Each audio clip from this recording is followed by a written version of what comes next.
Grosse embrouille chez les Républicains. Pour les élections législatives qui s'ouvrent, tout le monde ne veut pas participer à créer une grande coalition patriote avec le Rassemblement National. Éric Ciotti a réclamé une alliance avec Jordan Bardella, mais les cadres LR refusent catégoriquement l'union des droites et ont décidé de l'exclure du parti. On peut forcer quelqu'un à démissionner ? Nous le verrons. S'il faut le déloger même physiquement, nous le disons. Guillaume Carayon, président des Jeunes Républicains, fait partie des très rares à suivre Éric Ciotti malgré la tempête. Aujourd'hui, il nous raconte tout. Salut Guillaume. Salut Antoine. Merci beaucoup d'être chez nous. On a un petit moment ensemble pour décrypter l'immense tempête politico-médiatique que traversent les Républicains depuis une semaine. Alors à l'heure où on se parle, est-ce que tu es toujours président des Jeunes Républicains ?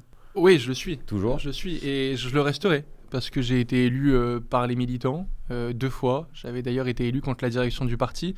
Donc il n'y a pas de raison objective à ce qu'on m'exclue. Il y a eu des tentatives de coalition de beaucoup d'élus des Républicains avec la Macronie.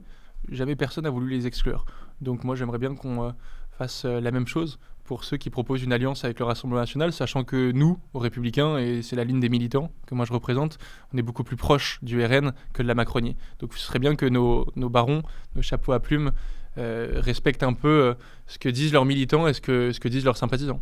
Alors tout part d'une déclaration d'Éric Ciotti lundi quand il annonce donc à la télévision qu'il réclame une alliance avec le Rassemblement National. Comment ça se passe sur le moment, toi ? Comment est-ce que tu l'apprends ? Est-ce que tu étais dans la confidence ou est-ce que tu l'apprends comme tout le monde ? Oui, on en a parlé ensemble avec Éric un petit peu avant. Éric, il savait que la quasi-totalité des dirigeants de notre famille politique étaient opposés à cette alliance, mais on en a parlé, on a estimé tous les deux que c'était la seule solution pour que nos convictions arrivent à la tête du pays. Dans quelques semaines, 30 juin et le 7 juillet, il y a une possibilité qui est quasiment historique, c'est que nos idées, nos valeurs arrivent à la tête du pays. On peut gagner Matignon, on peut avoir un gouvernement avec des gens qui pensent comme nous, qui veulent que le travail paye mieux, qui veulent que l'autorité soit respectée sur tous les territoires de notre pays, qui veulent qu'on règle la crise migratoire, qui sont attachés à la question du pouvoir d'achat. Toutes ces questions-là, on peut les régler, on peut mettre fin au macronisme. Il y a vraiment une possibilité historique de mettre fin au macronisme si on vote bien le 30 juin et le 7 juillet. Donc nous, on est hyper déterminés à faire cette coalition de tous les patriotes sincères, de tous ceux qui aiment la France et qui ne supportent pas de voir notre pays se déclasser. Et tu t'attendais, je reviens sur cette déclaration d'Éric Ciotti et des conséquences qu'elles ont eues, tu t'attendais sur le moment à une réaction aussi impressionnante de la part de ces cadres républicains dont tu attendais le désaccord ? Je savais qu'ils seraient en désaccord avec notre position. Ça, on connaissait leur position. On ne pensait pas qu'on en arriverait à ce degré de ridicule. Quand j'ai entendu, moi, des dirigeants de LR aller sur des matinales hier matin pour dire on va mettre Ciotti hors d'état de nuire. C'est-à-dire que c'est une expression qu'ils n'utiliseraient pas pour un djihadiste. En revanche, pour Éric Ciotti qui propose de dialoguer, de s'allier avec des gens qui pensent à 95% comme nous, là, il faut le mettre hors d'état de nuire. Ils ont dit, on va aller le chercher physiquement dans son bureau. On va le traîner en dehors de son bureau. Enfin, ces gens, il faut quand même qu'ils reprennent un peu la raison, quoi. Là, on est dans une espèce de folie collective. Et comme tous les barons sont sur la même position, ils ne se rendent pas compte du ridicule dans lequel ils sont. Mais je pense que les Français de droite, quand ils voient cette espèce de coalition de chapeaux à plumes qui ne respecte pas le fantasme des électeurs de droite, parce qu'en réalité, nous on l'a vu avec Éric depuis quelques jours, on reçoit des milliers de messages de gens qui nous disent « Enfin, quoi. Enfin, vous avez du courage, enfin vous allez au bout, quoi, de vos convictions. » Moi, je suis heureux. Je suis heureux de faire ce combat. Je suis heureux qu'il ait eu ce courage, cette audace, parce qu'on casse les tabous, et on se donne la possibilité de relever le pays. Et il y a tellement de gens qui souffrent aujourd'hui dans notre pays qu'on ne peut pas laisser la NUPES au pouvoir, quoi. Et parmi les Jeunes Républicains, donc, parce que tu es à la tête de ce groupe, c'est quoi la réaction des militants ? Est-ce que majoritairement tu te sens soutenu ? Oui, il y a une majorité moi, de jeunes LR qui m'ont dit qu'ils étaient favorables. Il y en a aussi qui ne sont pas favorables. Mais en fait, au lieu de parler juste des 7 8 000 jeunes républicains, moi j'ai envie de parler surtout à tous les jeunes de droite. Il y a plein de jeunes de droite qui votent aujourd'hui Bardella. Il y a plein de jeunes de droite qui votent aujourd'hui pour Marion Maréchal. Ces jeunes-là, souvent, ils ont été déçus par LR. Il y a beaucoup de jeunes qui ont considéré que LR, quand on avait été au pouvoir, on n'avait pas tenu tous nos engagements. Sarkozy, il y a la phrase qui revient tout le temps.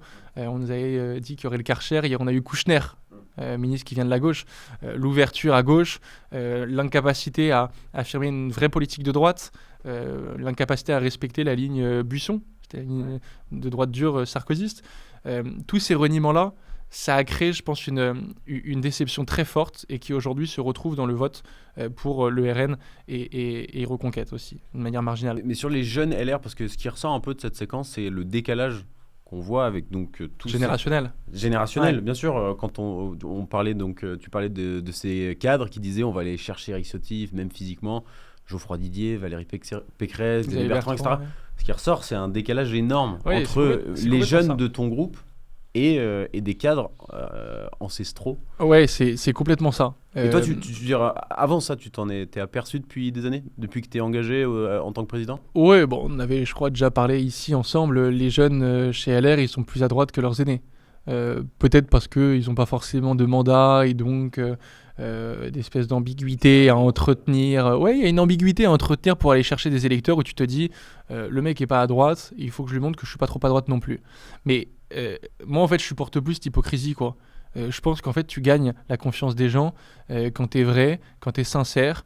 Moi, je vais te dire une chose, depuis 2 jours, je vais à la télévision, j'étais hier sur TPMP pour aller défendre mes idées, pour aller défendre notre coalition, et je me sens vraiment mieux dans mes baskets qu'il y a quelques mois. Okay. Quand je devais m'expliquer sur Valérie Pécresse, pour laquelle j'avais fait campagne en 2022, et qui avait appelé à voter à Macron à 20h02, bah, honnêtement, j'étais embarrassé, j'étais gêné. Et donc, il y a toujours cette forme de discipline de parti. Tu te dis, j'ai pas envie de foutre le bazar dans mon parti, donc je vais pas tirer sur des gens de mon parti. Mais moi, ça m'embarrasse. Et c'est pas du tout mes idées. C'est-à-dire que Macron, pour moi, c'est une impasse. Les Français s'en rendent compte aujourd'hui de manière brutale parce que son bilan est catastrophique. Nous, on est beaucoup plus proche des partis plus à droite, on est beaucoup plus proche du RN. On a rencontré Jordan Bardella et Marine Le Pen avec Éric Ciotti. Sur quasiment tous les sujets, on est d'accord. C'est-à-dire, moi, quand on m'a dit, t'as vendu ton âme. Il y a des dirigeants qui ont dit, t'as vendu ton âme. Pardon, mais c'est quoi les différences que vous avez qui permettraient de dire qu'on a vendu notre âme avec le Rassemblement national? C'est-à-dire, eux, ils te disent, on n'a pas exactement la même ligne sur les questions économiques. En gros, la réforme des retraites, on était plutôt pour et eux étaient contre. Et du coup, ça justifierait qu'on ait perdu notre âme. Enfin, c'est hallucinant. C'est hallucinant. En fait, les barons de LR, ils n'ont pas compris un truc, c'est que les électeurs de droite, ça fait bien longtemps que leur tabou, ils n'en ont plus rien à faire. Plus rien à faire. Et ils ont bien compris que cette digue, cette espèce de digue qui a été créée par Mitterrand il y a 40 ans... Mais alors, c'est quoi? C'est qu'ils en ont peur ou c'est parce que c'est dans leur code cette ligne rouge-là, on la franchit pas. Comment ça se passe? Ils se disent, il y a encore des arguments qui sont un peu des arguments de boomer, c'est-à-dire l'histoire du RN, la quasi-totalité, la totalité des jeunes LR, ils sont nés 20 ans après, 25 ans après, 30 ans après les phrases de Jean-Marie Le Pen. Donc, ça sert à rien de refaire l'histoire. Dans ce cas-là, on va parler de l'histoire du PS, on va parler de Mitterrand qui a reçu la Francisque des mains du maréchal Pétain. Donc, dans chaque parti politique, il y a une histoire qui parfois est compliquée. Moi, je pense que les arguments moraux n'ont plus aucune valeur aujourd'hui. Ça ne marche pas. Ce qui m'intéresse en revanche, c'est de confronter un programme. Et on a des différences avec le RN. Je pense qu'elles ne sont pas non plus très importantes. Peut-être 10%, 5% de différence, mais derrière, il y a quand même 90-95% de convergence. Ouais. Et donc, quand on a des priorités comme le pouvoir d'achat, l'immigration, la sécurité, et que c'est des sujets qui sont vraiment majeurs, essentiels pour les Français dans la vie des gens, qui souffrent, qui galèrent et qui n'en peuvent plus de Macron, ouais, il y a urgence à gagner. Et pourquoi ne pas avoir rejoint le RN depuis longtemps alors? Parce que j'ai des différences, et parce que je me sentais bien chez LR, mais de moins en moins bien. Embarrassé quand même de faire la campagne de Valérie Pécresse. Je me sentais... non, parce que la campagne de Valérie Pécresse, elle était à droite, mais c'est après. L'épreuve de vérité, c'est après. Quand on lui demande si elle vote Macron ou Le Pen, moi je dis tout de suite, je vote pas Macron. Elle dit tout de suite, je vote Macron. Et c'est là où on voit qu'on n'est pas sur la même Et ligne. puis tu étais un peu le seul à pas voter Macron. Et j'étais quasiment le seul. Ouais. Mais en fait, sur le projet LR, un projet qui me correspond parfaitement, moi, ce qui m'agace, c'est de voir que certains sont pas capables de regarder la société telle qu'elle est aujourd'hui et de voir que le monde a changé, le RN a changé et qu'il faut arrêter d'entretenir une digue qui n'existe pas. Dans la tête des gens, ça n'existe pas. Moi, l'union des droites, j'y suis pas forcément favorable, je crois en l'union des Français. Et ça n'a rien à voir. Quand on est gaulliste, on ne croit pas en l'union de partis, on considère que les partis, c'est des machines. Mais l'union des droites est peut-être un moyen pour arriver au pouvoir. Non, parce Et que l'union des Français, un idéal. je suis pas sûr, parce qu'il y a plein de... Moi, je le vois chez moi dans le Tarn. Chez moi, je vois plein de gens qui sont de gauche, vraiment de gauche, mais qui sont patriotes, des patriotes sincères, des vrais républicains. Pas les républicains, mais des républicains attachés au principe de la République. Et ces gens-là, ils sont attachés à la question de la souveraineté, à la question de l'industrie, de la réindustrialisation, mais ça n'a pas de droite, parce que pour eux, la droite, c'est le néolibéralisme. Moi, je ne vois pas la droite comme ça, mais pour eux, la droite, c'est trop de liberté économique, en gros. Ouais. Et on aboutit à un système un peu dérégulé. Moi, c'est pas ma vision de la droite. Mais ces électeurs de gauche-là, il faut leur parler. Parce que sur l'essentiel, on partage des choses. Donc moi, je me dis, l'union des droites, en fait, c'est un peu une manière d'enfermer le truc dans... partons du principe, j'en sais rien, je dis n'importe quoi, mais il y a 60% des Français qui sont de droite. Non, mais beaucoup moins d'ailleurs. Je crois qu'il y a plutôt 40% des Français qui sont de droite, 30% des Français qui sont de gauche, et 30% qui se définissent ni de droite ni de gauche. En fait, pourquoi parler à 40% des Français ? On est capable de parler à tout le monde. Et si on veut gagner une présidentielle, il faudra faire 50 plus 1. Donc on va pas... l'union des droites, et moi c'est la raison pour laquelle le projet de Zemmour, je considérais que ça ne marcherait pas, et je veux pas faire le devin, mais j'étais sûr que ça aboutirait à un flop. J'étais sûr que 2 ans après, ça exploserait. Trop clivant. Parce que l'union des droites, c'est pas l'union des Français. Parce que l'union des droites, c'est l'union de boutiques, et ça ne peut pas fonctionner. Parce que 60% des Français sont pas de droite. Ils sont soit ni de droite ni de gauche, soit de gauche. Et il y a peut-être plus de Français de droite que de Français de gauche, mais il y a aussi des Français qui veulent pas rentrer dans ces cases-là. Oui, mais en l'occurrence, toi, tu t'intègres une droite dure, une droite qui s'assume, etc. Et moi, qui va porter nécessairement un programme de rupture au pouvoir et qui donc pourra pas rassembler tous les Français. Non, parce que la coalition qu'on fait avec le Rassemblement National, avec Jordan Bardella, avec Marine Le Pen, ils se définissent pas comme de droite. Ils disent qu'ils sont des patriotes enracinés, et c'est plus large. Moi, j'ai pas envie en fait qu'on nous mette juste dans une case. Moi, je me sens de droite, mais j'ai envie de parler à des gens qui sont pas forcément tout comme moi. En fait, on n'est pas obligé de tout partager, on n'est pas forcément obligé d'avoir 100% de points communs avec les électeurs qu'on veut attirer pour notre parti. On peut avoir des divergences, simplement il faut être d'accord sur l'essentiel. Parce que là, la situation est tellement chaotique dans le pays que si on règle l'essentiel, déjà on aura fait une bonne partie du travail. Alors je reviens sur ce que tu disais à propos de la campagne de Valérie Pécresse. La campagne de François-Xavier Bellamy, elle était plus proche de ce que toi tu défends. Plus en phase avec la campagne de François-Xavier Bellamy. Ouais, mais la conséquence est la même. C'est-à-dire, avec Pécresse, on fait 4%, 4,5%, et avec François-Xavier Bellamy, on fait 7%, 7,5%. On est très loin, en fait, d'être dans le match pour accéder au pouvoir. On a dit à juste titre pendant toute la campagne européenne que nous, on siège au sein du PPE, le groupe majoritaire au Parlement européen, et que c'est là où se joue l'avenir de l'Europe, et donc il faut y être pour faire infuser nos idées de l'intérieur. Moi, je crois parfaitement à ça. En revanche, c'est la même chose à l'Assemblée nationale. Le groupe LR, avec les candidats qui sont soit officiellement LR, soit dissidents, je ne sais pas, ceux qui seront avec Laurent Wauquiez, avec pas notre groupe à l'Assemblée demain.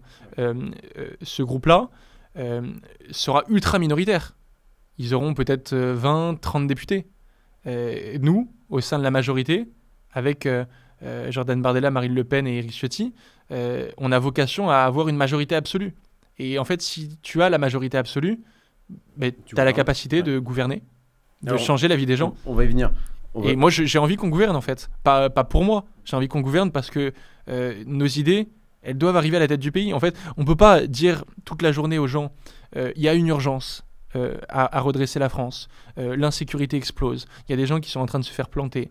Il y a, et surtout l'insécurité pourrit la vie des honnêtes gens, de ceux qui respectent les règles et qui vivent souvent dans les quartiers difficiles. Il y a un lien entre la question sociale et la question de l'insécurité. On ne peut pas dire à tous les Français que ces urgences sont extrêmement fortes et en même temps dire oui mais attends, on peut arriver au pouvoir dans 3 ans, on peut arriver au pouvoir dans 7 ans. Non, il faut arriver au pouvoir maintenant. Et moi ce que je dis à tous ceux qui nous écoutent, c'est le 30 juin et le 7 juillet, c'est vraiment pas loin, on a la capacité de tout changer. De tout changer. Donc vraiment, allez voter quoi. Allez voter, ça peut tout changer. On a la capacité de changer le destin du pays. On a la capacité de mettre Macron dehors. On a la capacité de mettre à l'amende Louis Boyard, la NUPES et leurs amis antisémites. On a cette capacité-là. Moi, j'ai pas envie d'avoir les soutiens du Hamas majoritaires à l'Assemblée. Et il faut pas non plus mentir aux gens. Ils sont pas très loin d'accéder au pouvoir. Là, dans les sondages qu'on a, je veux pas parler que de sondages, mais dans quasiment tous les seconds tours, c'est-à-dire dans quasiment, je crois, 500 seconds tours sur 577, on aura notre bloc, nous, le bloc patriote, avec le Rassemblement National et Éric Ciotti. On sera au second tour dans 500 circonscriptions, normalement, contre le bloc de gauche et l'extrême gauche. La Macronie n'existera plus. Donc, si les Français au second tour se mobilisent pas pour nous, en fait, ils se mobilisent pour la NUPES. Donc le 7 juillet, si vous n'allez pas voter, c'est une voix en plus pour David Guiraud, Louis Boyard et Sandrine Rousseau. Wow, petite pause dans ce grand entretien absolument passionnant. Et encore, c'est pas terminé parce que Guillaume Carayon lâche de très belles dingueries. Sur la suite, vous le découvrirez, mais je profite de cette pause pour vous inviter à vous abonner à cette chaîne YouTube, c'est super important. Si vous voulez que VA+, et que Valeurs Actuelles pèse un peu plus dans l'espace médiatique, nous traversons une période politique assez exceptionnelle, du jamais vu encore au 21e siècle, vous le savez. Et compte tenu de ces événements, de ces élections législatives qui s'ouvrent, nous vous proposons une remise de moins 55% sur votre première année d'abonnement numérique. Vous pourrez ainsi bénéficier de tous nos avantages d'abonnés, c'est-à-dire découvrir notre magazine en avant-première le mercredi soir et lire l'intégralité de nos articles sur notre site web ou directement sur notre application. Ces élections législatives nous réservent de très belles surprises, alors soyez aux premières loges de l'actualité en vous abonnant dans le lien en description. On reprend. On va revenir sur l'élection en tant que telle. Je voudrais revenir quand même sur ce qui se passe en interne parce qu'il y a quelque chose aussi de ce qui s'est passé devant le bureau en début de semaine. Xavier Bertrand, Valérie Pécresse, Michel Barnier, Geoffroy Didier, et Laurent Wauquiez aussi ont été particulièrement discrets pendant la campagne des européennes. Ils sont les premiers à venir lorsque Éric Ciotti fait cette déclaration. Qu'est-ce que ça t'évoque ? Est-ce que tous ces grands cadres ont voulu se faire la peau d'Éric Ciotti ? Moi, ce qui m'a mis le plus mal à l'aise, c'est de voir la véhémence de Gérard Larcher, le président du Sénat, quasiment insulter Éric Ciotti et ce qu'on avait et l'accord qu'on avait qu'on a mené avec le Rassemblement National. Il nous dit ça, mais il est en train de dealer avec les macronistes sur plusieurs circonscriptions de son département, les Yvelines. Vous le verrez dimanche soir, quand les candidatures seront révélées. Dans la 10e circonscription des Yvelines, comme je pense dans d'autres, il n'y aura pas de candidat des Républicains contre Aurore Berger, ministre de Macron. Pourquoi ? Parce qu'ils ont envie de laisser Aurore Berger à la tête, député de cette circonscription. Moi, ça me dégoûte. C'est la coalition avec Macron, le fait d'avoir entretenu pendant toute la campagne des Européennes un espèce de suspense sur est-ce que je pourrais arriver à Matignon ou pas, parce que je pense que c'est lui, c'est son entourage qui entretiennent cette rumeur médiatique, qui finalement est niée à un moment, mais c'est eux qui le propagent. Ça nous fait mal. Et nous, qu'est-ce qu'on devait dire à ce moment-là ? On avait beaucoup d'électeurs qui nous disaient, vous voyez, vous êtes la béquille de Macron. En fait, François-Xavier Bellamy, il a pâti de ça pendant sa campagne. Et c'est pour ça que je dis, moi, à mon ami François-Xavier, je pense qu'il aurait davantage sa place avec nous. François-Xavier, comme Éric, comme moi je le crois, on a les mêmes convictions et qui sont quasiment les mêmes que celles du Rassemblement National. Et si on me dit que c'est faux, dans ce cas-là, je leur demande à mes amis de me dire quels sont les 5 points essentiels sur lesquels on n'est pas d'accord. Et si vous me les donnez, ok, peut-être qu'on y réfléchira, mais pour l'instant, je ne les ai pas vus. Et quand on me parle de la question économique, en disant que le Rassemblement National a un programme économique de gauche, la réalité, c'est que nous, dans l'accord de coalition qu'on mène avec Jordan Bardella, il y a 3 points. Il y a le pouvoir d'achat, l'immigration, l'insécurité. Et sur le pouvoir d'achat, ce qu'on dit, c'est quoi ? C'est il faut baisser la fiscalité qui pèse sur les classes moyennes, Il faut baisser la dépense publique pour financer cette baisse de la fiscalité. Il faut faire des économies, on en a parlé, et on a pas que ça, il y a plein de la fraude fiscale, la fraude sociale, la bureaucratie, l'administration administrante, le coût de l'immigration. On a plein de sources d'économies, mais en fait on se retrouve à avoir les mêmes. Et donc en fait même sur la question économique, on est en réalité très proche. Ouais. Et en tout cas sur les retraites. Oui, alors ça c'est un point de divergence, tu as raison, mais ça a été dit par Jordan Bardella il y a je crois 2 jours sur un plateau de télévision. Il a dit on a 3 ans pour agir, il y a ce qui relève de l'urgence et il y a ce qui relève pas de l'urgence. Ce qui relève de l'urgence, c'est pouvoir d'achat, immigration, insécurité. Et sur le pouvoir d'achat, on est d'accord. Immigration, insécurité, ça paraît plus naturel, mais on est aussi d'accord. Donc en réalité, sur les priorités qu'on va mettre en place, si on arrive demain à la tête avec une majorité à l'Assemblée, on est d'accord. Et on s'est mis d'accord. Donc honnêtement, tous ceux qui pensent comme nous chez LR, tous mes amis avec lesquels j'ai fait campagne, moi je leur dis, prenez votre courage à deux mains, venez avec nous. On va peut-être relever le pays, on va peut-être redresser la France, mais on a besoin de vous. Et puis je le dis surtout à tous les Français, parce que bon, il y a les élus d'une part, mais il y a souvent un contraste entre, on en a parlé tout à l'heure, entre les élus et les gens normaux.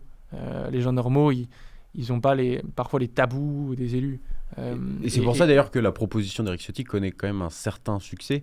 Alors, oui, un succès. Il y a, je crois, 60 000 personnes qui ont signé une pétition pour... Nous, on le voit, on a les indices qu'on a, mais les réseaux sociaux, le nombre de messages ahurissants qu'on reçoit. LR, on était un peu, honnêtement, tombé dans l'indifférence depuis des années. On n'intéressait plus personne. Donc cet épisode marque une fin... C'est peut-être pas le bon exemple, mais la dernière fois que je suis venu chez vous, c'est parce qu'on avait parlé de la potentielle union des droites. En fait, on parle de nous quand il y a la possibilité de s'allier avec des gens plus à droite. Et là, tu me réinvites parce qu'on s'allie avec le RN. Ça montre que LR en tant que tel, en fait, on n'intéressait pas. Voilà. Faut aussi savoir se dire les choses. Et moi, j'arrive pas à comprendre, en fait, mes amis qui aujourd'hui disent il faut encore cette ligne d'indépendance chez LR, alors qu'après les résultats des élections européennes, on a une nouvelle fois la preuve qu'il y a un parti tout en tête, qui a fait 2 fois le score de Macron, qui est le RN, Jordan Bardella, qui a des convictions très proches des nôtres. Nous, on est très très minoritaire, on fait 7, et on refuserait de regarder ailleurs. On refuserait de s'allier avec ceux qui ont la capacité de redresser le pays. Moi, j'ai quasiment les mêmes idées qu'eux. Évidemment que j'ai envie de participer au projet de reconstruction du pays. J'ai pas envie de rester sur la touche. J'ai envie d'aider. J'ai envie de contribuer. Si je reste sur la touche, honnêtement, je sers à rien et ça sert à rien de faire de la politique. Moi, je deviens avocat, je vais faire mon métier, je vais faire autre chose. Mais je me suis pas engagé pour être sur la touche, quoi. Et alors concrètement, comment ça se passe ? Est-ce que tu seras candidat aux législatives ? Est-ce que l'union, je parlais d'union des droites, mais la coalition se structure avec les républicains, pardon. Comment ça se passe ? Ouais, on aura entre environ 70 ou 80 candidats donc de droite soutenus par le Rassemblement national. Éric Ciotti évidemment en fait partie, j'en fais partie, d'autres en font partie, beaucoup de jeunes, on a beaucoup de jeunes, preuve encore une fois qu'il y a peut-être une fracture générationnelle à droite. Il y a beaucoup j'aime pas trop l'expression, mais de personnalités de la société civile. On a des gens qui n'ont pas été engagés dans la vie politique, le magistrat Charles Prats qui fait partie de cette coalition.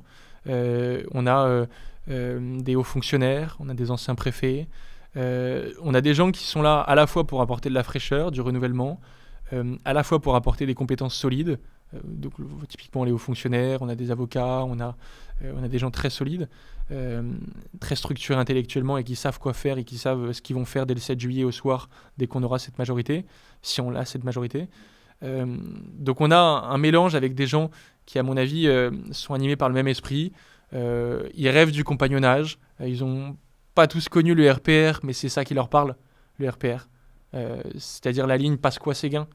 Pasqua fort sur les questions de sécurité, Séguin fort sur la ligne sociale. C'est hyper intéressant parce que à propos de ce clivage générationnel dont on parle, il y a quelque chose qui est revenu de la part, je vais citer encore les mêmes, de Xavier Bertrand, de Valérie Pécresse, c'est que eux quand ils défendent les LR, ils vont nécessairement citer la droite de Chirac.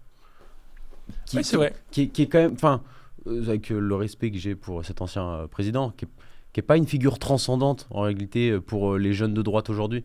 Dire c'est pas un bon argument d'aller vers les jeunes de droite. Je sors peut-être un peu de mon rôle de journaliste, mais faire référence à la droite de Chirac, c'est pas, je pense qu'il n'y a pas beaucoup de jeunes militants LR qui se lèvent le matin en se disant j'accomplis. C'est surtout une erreur de se référer à ça parce que nous on l'a pas connu. Oui. On l'a pas connu à la tête du pays. Et puis c'est Mais pas. après, en vrai, à l'Élysée, c'est pas un bilan qui est. ouais, Comment, c'est un autre débat, oui, ouais. c'est vrai. Mais en réalité, quand même, je crois en 95, il y a beaucoup de jeunes, peut-être plus de jeunes qui votaient Chirac que de jeunes qui votent aujourd'hui pour Marion Maréchal, pour Reconquête, pour LR. Oui, c'est vrai. Peut-être pas autant que Bardella, parce que Bardella aujourd'hui chez les jeunes, ça fait un carton. Mais Chirac en 95 chez les jeunes, voilà, ça fait son succès. Mais Oui. c'est juste que c'est pas les mêmes références. C'est-à-dire, Oui, bien pour nous, c'est l'ancien monde. Non, mais c'est une chose de citer la droite de Charles de Gaulle, c'est Ouais. une autre de citer la droite de c'est Jacques vrai. Chirac. C'est vrai. On arrive au bout de l'entretien. Une question que beaucoup de gens se posent. Jordan Bardella, Premier ministre, qu'est-ce que ça donne? Est-ce que c'est dans cette manip de dissoudre l'Assemblée nationale et d'offrir peut-être le gouvernement au Rassemblement national, Emmanuel Macron essaie pas de carboniser celui qui est le meilleur espoir de la droite en France? Il sera Premier ministre. Moi, je le pense et je le souhaite. Parce qu'il est le mieux placé au sein de la coalition pour devenir Premier ministre. Peut-être qu'on peut en finir là. Moi, je suis étonné parce que pendant des années, j'ai entendu chez LR que on apportait la compétence et qu'au RN, il n'y avait pas de compétence. Moi, j'ai rencontré Jordan Bardella et intellectuellement, c'est très solide. Et tous ceux qui en ont douté, honnêtement, se trompent. Parce que quelqu'un d'aussi jeune, qui va aussi vite, qui a une vision telle, qui a un tel courage, qui a une... Moi, honnêtement, je suis bluffé. Je le trouve très fort.